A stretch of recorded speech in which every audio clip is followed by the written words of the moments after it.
A lot of buzz has been swarming around Marvel's Spider-Man 2 from Insomniac Games. Now, when I released this video, the game has not quite come out yet. It's about a month out. I wanted to talk about something interesting because the senior creative director, Brian Intihar, at Insomniac Games, detailed a bunch of new world-building stuff that they are adding into Marvel's Spider-Man 2, and I think a lot of other videos have already broken this stuff down very well. They've talked about some of the things that are taking advantage of the PS5 infrastructure, like adding Queens and Brooklyn, having such a huge world, obviously the web wing mechanics, and this is all really cool stuff. I want to talk about a little more when the game comes out, but something that a lot of people are not really thinking about, or I guess I should say publicly talking about right now, is what this means for Marvel's Wolverine. Now, that game is obviously coming from Insomniac as well, but I think a lot of people were looking at that game in the scope of what Marvel's Spider-Man 1 and Spider-Man Miles Morales were able to be. But now that we've seen the full scope of what Insomniac is delivering with Marvel's Spider-Man 2, and just how impressive it is, I think this is a lot of good news for the upcoming Wolverine game. Obviously, the date is still not announced on that, so there's plenty of time for the creatives at Insomniac to work on it, but I thought it was really interesting to think about and look at in the context of what they are adding to Marvel's Spider-Man 2. So today's video is going to be a little bit shorter. I actually mean that this time. I know I can go on and on about these things that excite me, but going to be a little bit shorter of a video, and if you enjoy it, please be sure to leave a like and subscribe for more content. I cover all kinds of pop culture stuff, especially nerdy stuff, superheroes. I've gotten into covering Metal Gear Solid, James Bond, obviously Marvel and DC Comics properties, Assassin's Creed, so we have a fun time on this channel, and we have a secondary channel, Degenerate Plays, where we play through a lot of games podcast style and have fun hanging out with you there, which is in the description down below if you want to check it out. But something I love about this game and what they have been revealing is that they have expanded on almost every single mechanic that they introduced in previous games. Everything down to even car chases is actually more in-depth. The world has almost doubled in size with the addition of Queens and Brooklyn. There are now interactable AR lenses in Spider-Man's masks, both Spider-Men I should say, and an upgrade system that is a lot more in-depth. And all of these things are really cool because, yes, they are exciting for Marvel's Spider-Man 2, obviously. Everybody's excited for that that's into these games, but they also mean very, very big things for the capabilities of what Marvel's Wolverine game from Insomniac is going to be able to reach. So here's a great example of that too.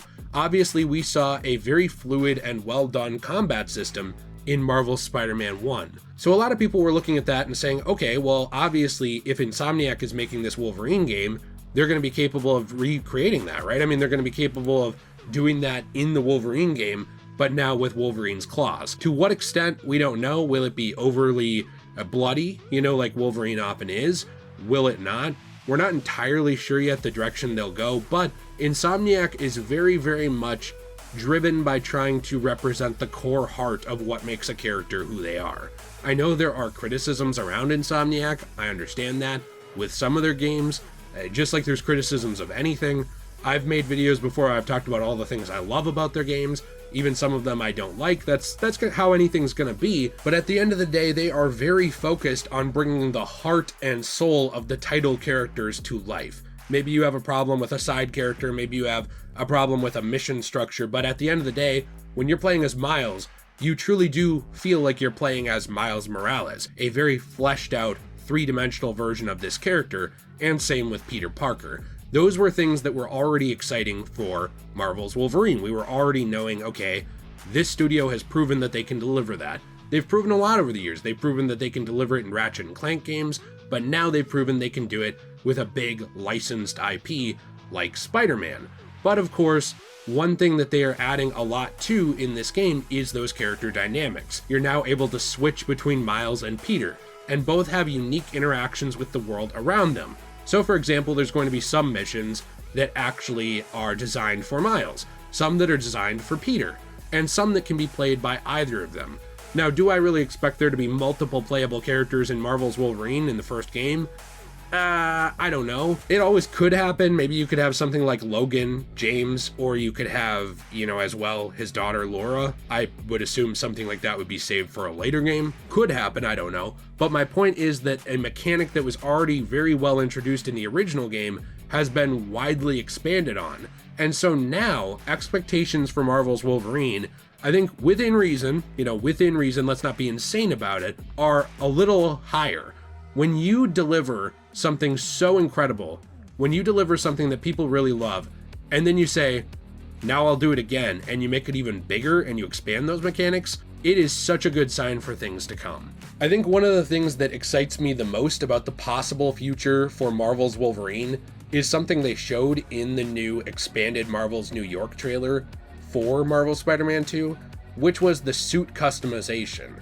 So there's going to be over 60 suits in this game, just in the base version of the game, and also there's going to be basically 200 variations if you look at the suit customization system, so you can actually mess around with these suits as well and change some details and colors on them. Originally, we were looking at Marvel's Wolverine. I know I'm saying originally a lot, but just hear me out. Originally, we were looking at Marvel's Wolverine and we were saying, okay, they did a great job with comic book inspired and movie inspired outfits. They were doing fantastic with this, right?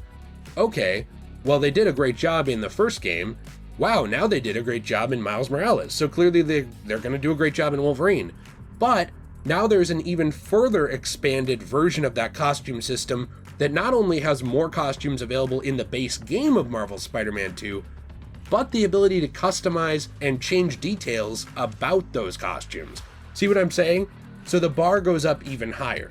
Now, I will say, can we go into Marvel's Wolverine and realistically expect every feature from the Marvel's Spider-Man games to appear? No. For example, Wolverine's probably not going to fly. I mean, they're obviously going to do things that fit the character. It's not like because they gave web wings to Peter and Miles that all of a sudden Wolverine's going to walk around with a symbiote suit on and web wings and be flying around. That's not my point. My point is not, let's all go into Marvel's Wolverine and expect a reskinned Spider-Man. Not my point at all.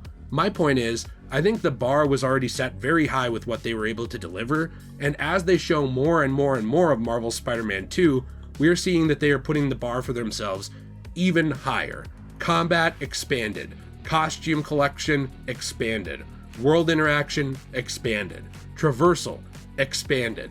I think these are really, really cool things that they're doing here, and I do think that when game studios, when movie studios, when even independent creators do really interesting and fun things that are going above and beyond, those things should be celebrated, right? It is so often in today's world where we see a game series stagnate, or we see game series not push themselves as far as they can. And even some of those series are still fun. There are game series out there that could be better, that could do more, that could expand further, but they are still enjoyable. You still have a fun time with them, you still leave and you're like, okay, well, I really like this. I wish they would do a little more with this, but I really enjoy it. It's the same with when you watch a movie and you say, well, that felt kind of like a B+. I feel like it could have been an A- all the way to an A+, but it felt like a B+. Hopefully they do a little more next time. Except with Insomniac, it's like we never have to feel that way. We never have to go into Insomniac games and say, they could have tried harder, they could have done way better. I don't really think that there's much like that in their games, and I think that's really awesome. Now, will I have things that I don't like about games? I'm sure I always will. I like to look at the good and, at least to me, what is the bad. I like to make videos like the 5 things Marvel Spider-Man did right, or 5 things it did wrong, or 5 ways Miles' game was better, or 5 ways Peter's game was better. I made all those videos because I like to look at both sides of these things. It doesn't mean I hate them. It just means, hey, here's some stuff that, from my perspective as a player and somebody who has loved video games for decades, here's kind of what I think. That's how I like to look at these games, and looking at this, no matter how the final product of Marvel's Wolverine comes out, I'm pretty sure right now, from everything we've seen, that it's going to be a lot of fun. This is a lot of good news for Insomniac as a company. It's a lot of good news for their future projects because they keep showing, we are going to show up, we are going to try our best, we're going to do the best we can, And will everything be perfect? No, not everything in life is perfect. But it's going to be the best effort that we can give, and then we will learn from those things and improve in following games. That's something I wish more series and more creators were willing to do. Learn from mistakes, or learn from missed opportunities, or even learn from their successes and say, what were our strengths? Let's expand them. Maybe what were things that weren't as strong? Maybe they were weaknesses, or maybe they were just the least strong. How do we improve those as well? Insomniac is doing that with Marvel Spider-Man 2, and I think it's great to see because it's an attitude that I wish would be more prevalent in this industry and in the entertainment industry in general, and in the world in general. Too many people are not willing to learn from mistakes or strengthen their weaknesses or anything like that. Too many people are just kind of doubling down. Too many game studios are doubling down and kind of saying, well, criticism is irrelevant. We are what we are, take it or leave it. We'll succeed without you. And instead of cashing in and being lazy, because Spider-Man as a game would sell either way, they could re-release the original game and essentially reskin New York, and that game would still sell. But they're not doing that. They're putting in that extra effort, going the extra mile, and I think it's very exciting for the future of what they have to offer. So anyway, this was hopefully a little bit shorter of a video than normal. Please let me know what you think in the comments down below. I do read the comments, at least as many as I can out of the ones I get. Maybe say something nice. I appreciate that. I appreciate that very much. But if you enjoyed today's video, please be sure to leave a like and subscribe as well. And check out our other channel, Degenerate Plays, where we play through a lot of games together and have a fun time. We actually played through Miles Morales Spider-Man. I know my wife and I want to play through the original Peter Parker game, the PS5 version, I guess remastered, but we haven't gotten to it yet. So that will be very fun over there. I hope to see you there and hang out with you. Have a fantastic day, and as always, everyone, stay shui.